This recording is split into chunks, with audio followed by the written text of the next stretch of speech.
Holly Cotton here, and you guys, I have a treat for you today. You know that I love a feel good story. You know, I love a survivor story. You know, I love, like my hashtag is always saying, whole team winning. So I love, love, love whenever I get these stories like our guest that we have today. So I want to welcome Ethan Poetic.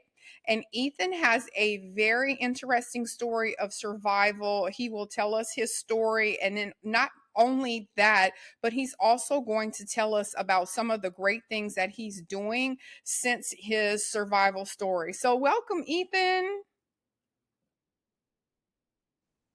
Hey, thank you, Holly Cotton. I appreciate you having me on.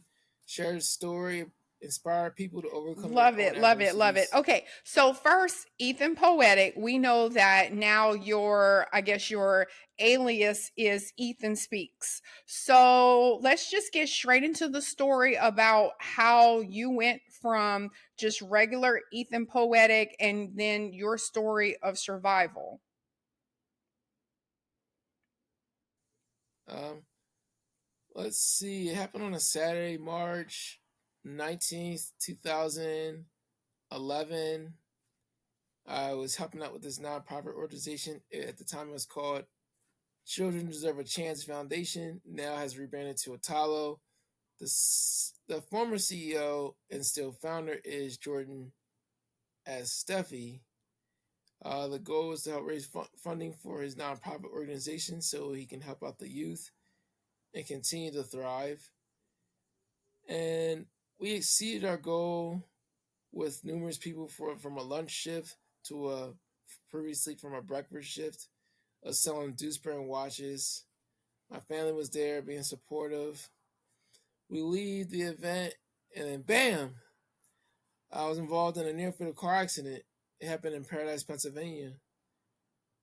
Basically, our driver ran into an 18-wheeler head on, and that's the day my life changed forever. Where the police were called, traffic was backed up several miles away both ways, and then there's also the ambulance coming, the news people coming, the fire department coming. It was just it was like a scene from Law and Order, but much bigger. And I don't remember the car accident. It's just one of the situations where I was there when it happened, but I have no recollection of it for whatever reason. So I tell people all the time either it was from the concussion or maybe it just wasn't meant for me to know. And basically, can you imagine the police using the yellow tape to taper off the crime scene just to make sure the debris is picked up and so they could do their investigation? Can you imagine the fire department cutting the car in half with the jaws of life? Can you imagine EMT people checking my pulse in my neck to see if I'm still breathing? And then they put this neck brace on me. Then they take me out the car, put me in the ambulance, strap me down, and rush to the nearest hospital because the nearest hospital is at least 30 minutes away from Paradise, Pennsylvania to Lancaster. And that hospital was Lancaster General Hospital on North Duke Street. And the operating table was getting ready, the operating room was getting prepped. This one doctor named Dr. Wortella was received a phone call that he has to be here. It's an emergency. He had to say goodbye to his family members and do this high risk surgery on me. And along the way, it was uncertain if I was going to make it because I was supposed to die within 3 to 5 minutes of internal bleeding. And it just didn't happen. They still did the high risk surgery anyway. A woman thought I had died on the operating table because my pulse went away. The surgery was done. She was crying hysterically. And they decided to just let this thing weigh out to see if I wake up or not. Even if my pulse was going, and, they decided to sedate me. And pretty much it was just a time period of waiting where I was on a lot of prayer lists, I believe over 30 around the United States and around the world. then making the headlines in the newspaper and television, radio. Then I remember seeing all these social media posts. When I look back on it now, from all these people saying we're praying for you, this can't go down like this. And then I wake up two times. First in the cloud 9 state under heavy medicine. Then the second time in a more conscious state with less medicine, and that's where I see the woman crying tears of joy at the table, at the not the table, the door, and that's when was declared officially a walking living miracle. So when you had the accident, your body probably, just like you said, it was such a traumatic experience, and it probably, that's why you probably don't have any recollection. It's almost like your body's way of protecting you from having that traumatic experience. So I know whenever people hear that, you had the 1% chance of survival and now you're living and you look fabulous and you're doing all of this, but but give us some insight into that whole recovery part, because a lot of times people, they hear the survivor story, they see the success, but they don't realize all the work that you had to go through, because I know you had to do rehab and, so give us the I guess the dirty truth about how all of that was. Like, yeah, you woke up, but then what came next?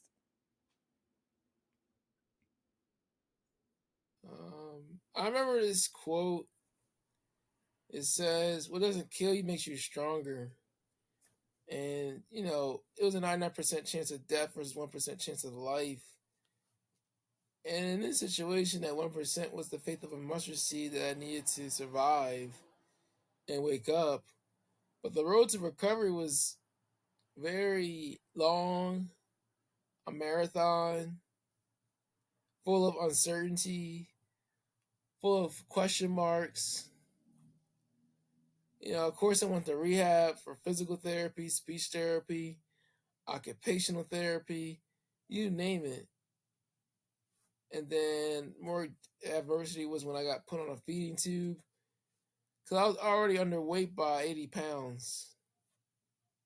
I already had a left black eye. I already had IVs in my vein. I could barely walk. I'm in this wheelchair. And to be on this feeding tube was just more than humbling of the experience. I never seen so many people stop what they're doing to see me in the hospital, the rehab, and also when I was at home recovering. Some people just couldn't believe it until they saw it. Saw I was really skinny down to the pin. They saw me not being able to eat like I used to, not being able to drink like I used to, not being able to be out and about, and I'm dependent on people I don't even know for my recovery. And then when I finally do recover, finally be able to eat again, drink again, there was some more adversity that happened. I talk about in my autobiography. That's called The Inspirational Story of Ethan Poetic, Chronicles of Adversities, Education, Sports, Relationships, and Resiliency. Yeah, and we're Yeah. gonna say, don't give But them there's too much of also, that, Ethan. We're gonna get into that later. We're gonna, because I want to talk specifically about the book. But yeah, just don't yeah, save a little bit, save save a the little bit. dessert. So the recovery, and I was pulling up, you guys, for anyone that's going to watch the video, and then for anyone that's listening to the audio, I actually was pulling up because Ethan, on his website, ethanspeaks.com, he actually has one of the articles that were written about him, from the Southeast Times, and it tells his story and it shows his pictures and stuff. So I was reading your article as well, and you have a lot of inspirational stuff in that article. So were you always, I know you said you were working with a nonprofit organization, and doing all of that before the accident. So have you always been a spiritual person? Like, has Christianity been a big part of your life before the accident, or did it just make you, now that you survived, you were like, oh Lord, let me get my life together now? I was always in church. I remember going to church with my grandma, my mom, my dad, and other family members. And I remember an occasional knock on the doors from Jehovah Witness, trying to have people convert.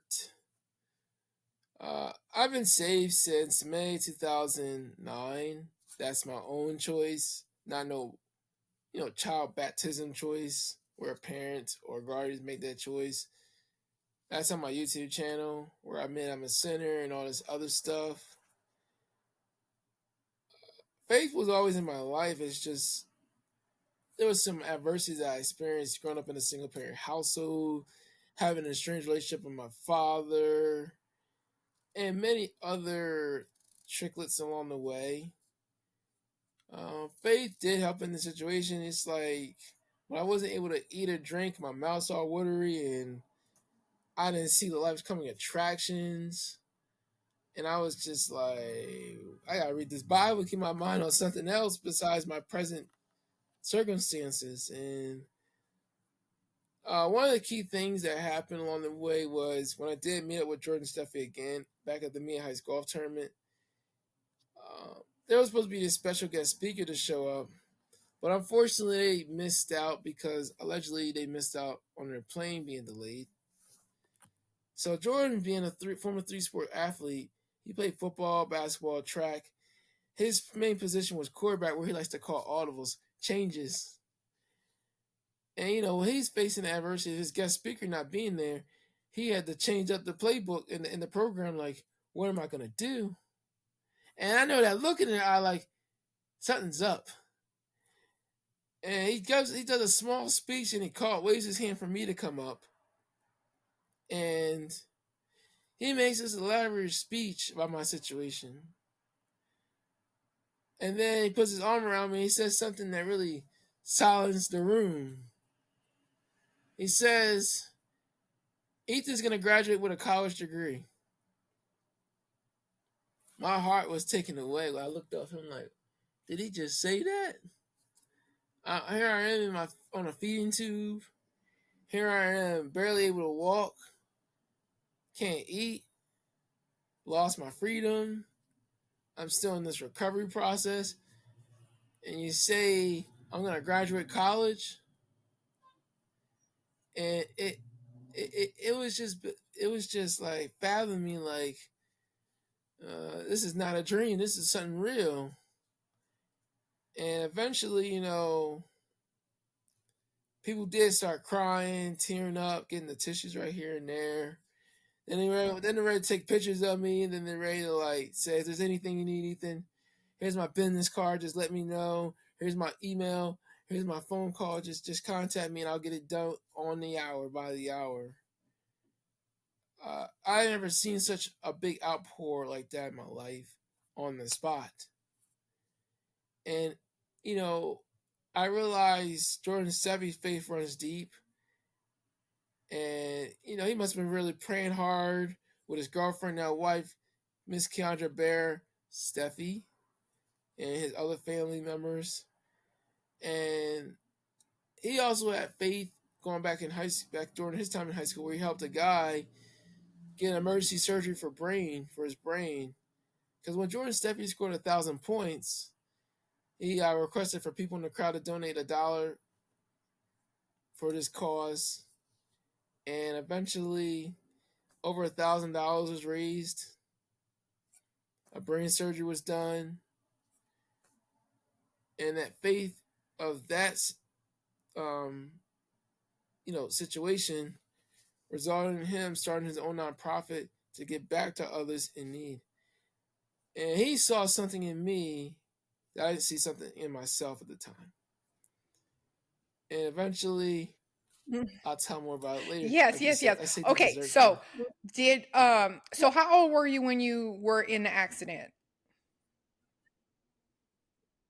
Okay, and how Early old are you now? 20s.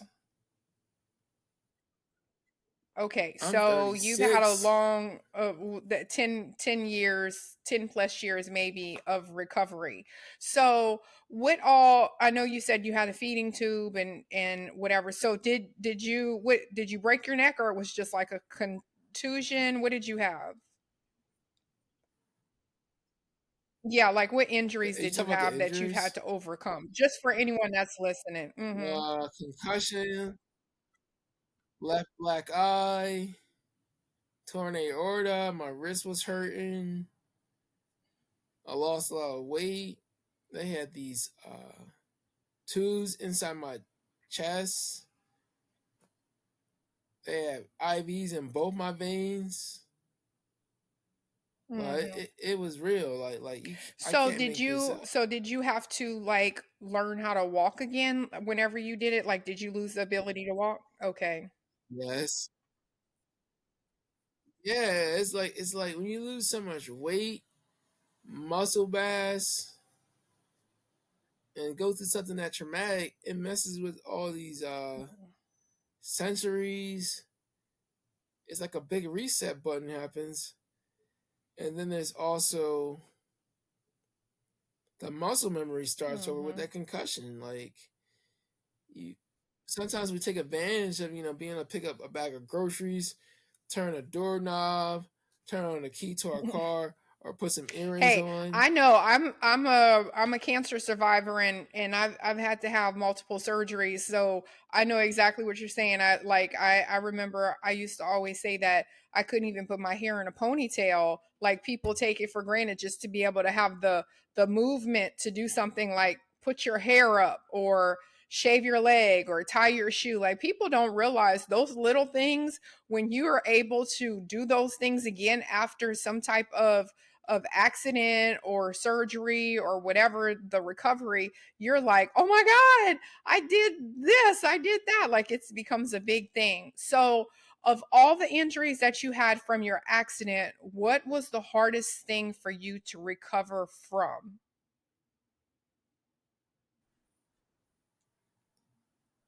Uh, I was a combination of the concussion. Like I was sensitive to light to the point where I say turn the light off. Like please do that. Then the headaches, taking all these medicines, feeling all this pain throughout my body still. And thankfully I didn't get addicted to any of the opioids.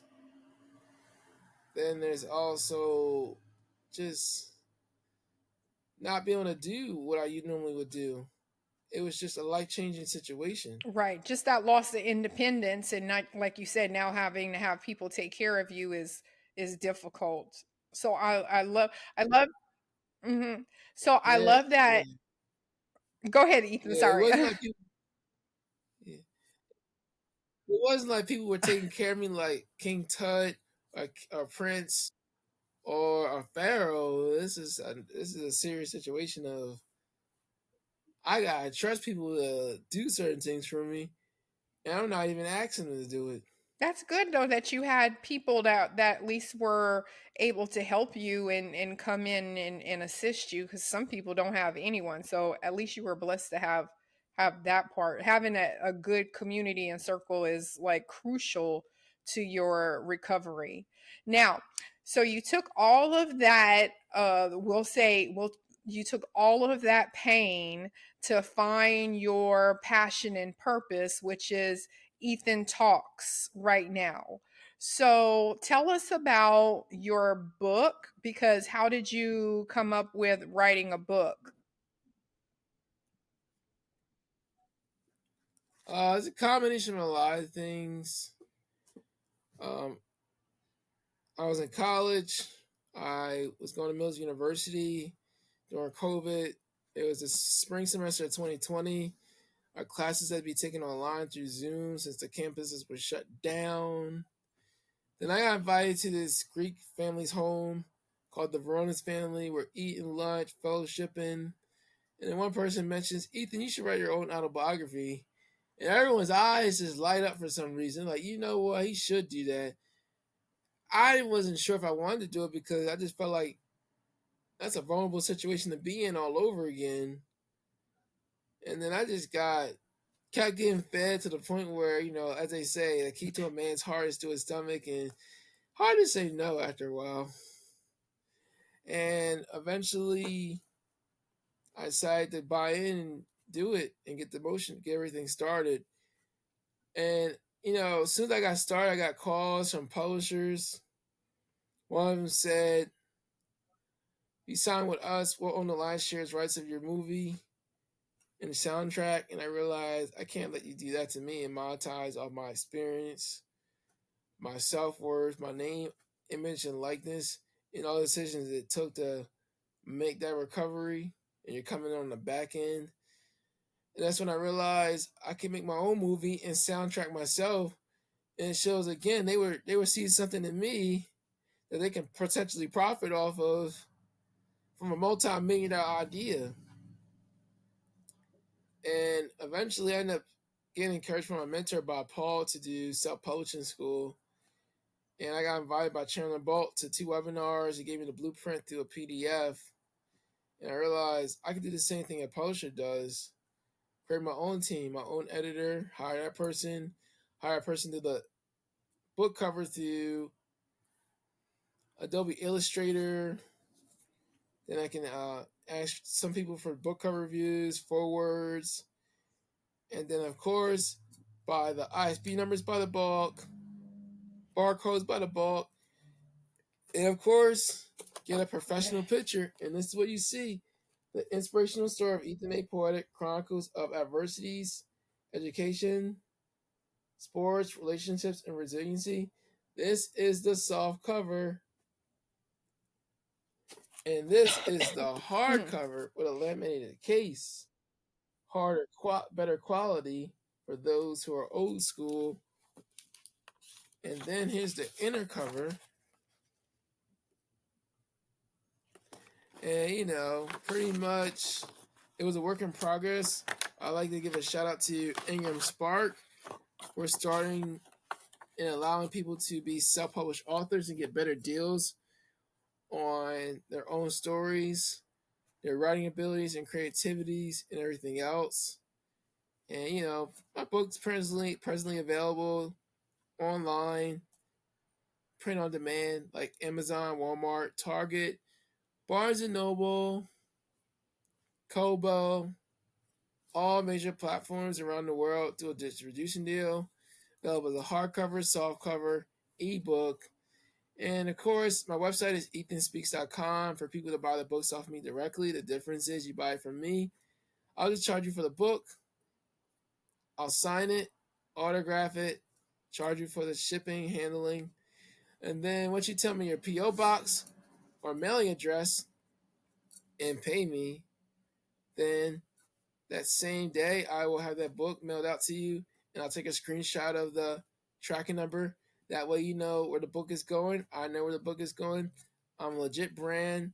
I'm reputable, and my story is very unique.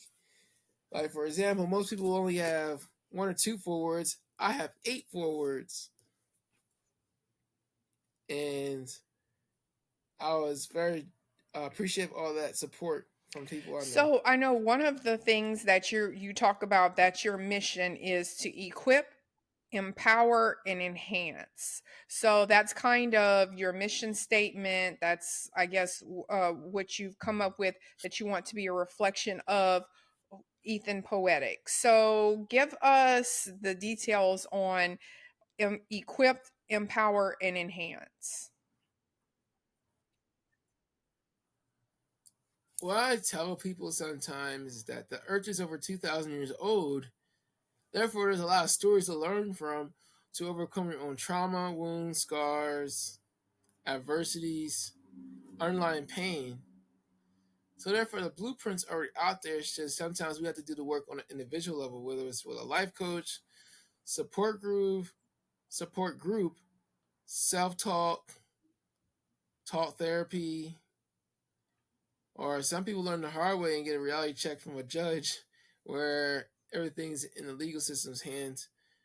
But ultimately, everyone has a purpose in their own life. Everyone has gifts, talents. It doesn't have to be the most elaborate. It's just, for me, I'm a multiple sports student athlete, and all those skills transfer right over to business education, resiliency, and using this gift to encourage other people. That way they become a better versions of themselves. Just like how other people invested in me, even though I had a strange relationship with my father, growing up in a single parent household in poverty of five, but there were still people investing in me because they saw something greater than me. Like, there's two examples I can give you. Like, both my grandmoms, one was into the church, one would go to church, just for Easter Sunday, and they make Sunday dinner that same day. When my one grandma saw me in person, she held me in her arms and she realized out of all the grandchildren, I'm the one that's born with greatness. Because she was a former teen parent and turned her situation to her advantage. Then my other grandma, she had all her kids in a marriage, well over 50 years of marriage, I believe. And when she saw me, she had faith that I was born with greatness. And in time, when a person's born with greatness, they're born with like special abilities to overcome and do something special. And I realize it's not what I have with the gift, it's what I do with it. And I realize when you're born with greatness, it's a matter of serving. Because there's kids that look up to me more than they do with their own biological parents. There's kids that look up to me more than a teacher, administrator, because they see someone who came from the same environment, circumstances of poverty, single parent households, and much more. And then to bridge the gap with sports, education, and community engagement, now we're on to something. And that's when these kids get to have something invested in them that's going to be planting the seed or multiple seeds. Now they can pay it forward to when they grow up. And I love that, Ethan. I love that you are using your story to inspire so many other people. Now, what is the main thing? Because I know you want to come on and tell your story, and I know you want to share about your book or and tell about how you overcame this adversity. I know that you're speaking in the public and doing all of this, so when someone hears you speak or when someone hears you on my show, what is the one thing that you want to know that they took away from your story? Uh, well, I can make a long story short, and I talk about my book, where some people, I overcame the accident, I got back on my feet and everything. It's just, I want you to remember that I did graduate college twice.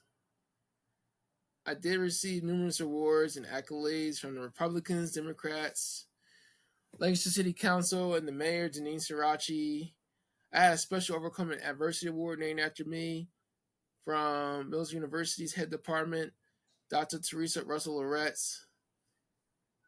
What I really want you to understand is that not too many people not only survive a car accident, which is 1%, get detoxed off the medicine and don't experience a relapse, but then have the courage to get behind the wheel, further education twice by graduating from a community college and a university, while growing up in a single parent household of five. What I have to tell you is that my story is once in a generation. What I've experienced in life, you can relate to, and it's going to be substance. And what I really want you to get out of it is this: is that have an open mind, have an open heart, and realize you're witnessing history and what I'm doing, and you could be part of the history and what you're going to do in your life by becoming a better version of yourself. Oh, I love that, Ethan. I love the way you phrase that. I like that. I You're like that. welcome. Okay, so to wrap up tell everyone again your any social media tags that you have, your website, and then also some of the services. Because I know, like I said earlier, I know that you're speaking and you're doing things. So this is your time to tell everyone all the great stuff that Ethan does and how to get in touch with him.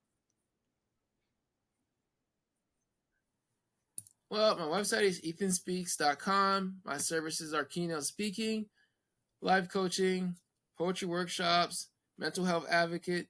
I speak at conferences, colleges, private schools, public schools, private events, summits, panels, you name it.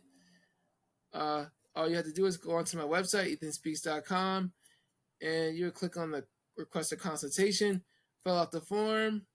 Hey, I get to see if this aligns with me. We get to set up a 10 to 15-minute consultation. Hey, if we I'll just say speaking to existence, once we work together on a verbal level, then from there you have to pay a my speaking fee and you have to sign a contract. That way, for all legal purposes, because I am legit as seen, recognized on the front page of Langston newspaper, WJL, which is also affiliate of NBC, and then there's also I was featured on ABC, WITF Radio, several podcasts in America, and of course, a two-time college graduate, and many other accolades and awards I could Yeah, name, yeah, yeah. but I No, don't feel like doing a yeah, we're rundown. just your Again, they can catch all of that on your website. yeah, So social media. website is uh-huh. Okay, yeah, yeah, my name is Ethan Poetic, ETHAN, Poetic POETIC. My that name is available on LinkedIn, Facebook, my YouTube channel. Then Ethan Poetic 23, ETHAN, POETIC 23. That's available. That username is available on Instagram, TikTok, Snapchat, and then on Twitter it's Ethan V23. And you're gonna experience something amazing, greatness, what you're witnessing. And the best part about it is this the best is That's yet to right. come. That's right. I love it. I love it. I love it. No ceilings. No ceilings. So that thank you, Ethan, for coming in and telling your story because I know you tell it a lot. I know you've told it numerous times. So I'm happy that you did tell us about your, the accident and the recovery process, and hopefully that inspires some people because I know sometimes you get up and you feel overwhelmed, or maybe some people have mental health issues, or maybe they have some kind of depression, whatever. So hearing positive stories of people who had a second chance at life is always something I think is inspiring. So thank you for sharing that, and I will have all of Ethan's uh tags and everything that he just listed in the podcast notes as well. So easy access. Make sure you check out his website, support his book, all of that great stuff that he's doing. We'll continue to support you, Ethan. Thank you so much. Thank you, thank you. I'll make sure to support you as well. Put our interview on my social media Love it. platforms Love it. and YouTube Okay. All channel. right. So that is Ethan Poetic, aka Ethan Talk. So it's nice to meet you, Ethan.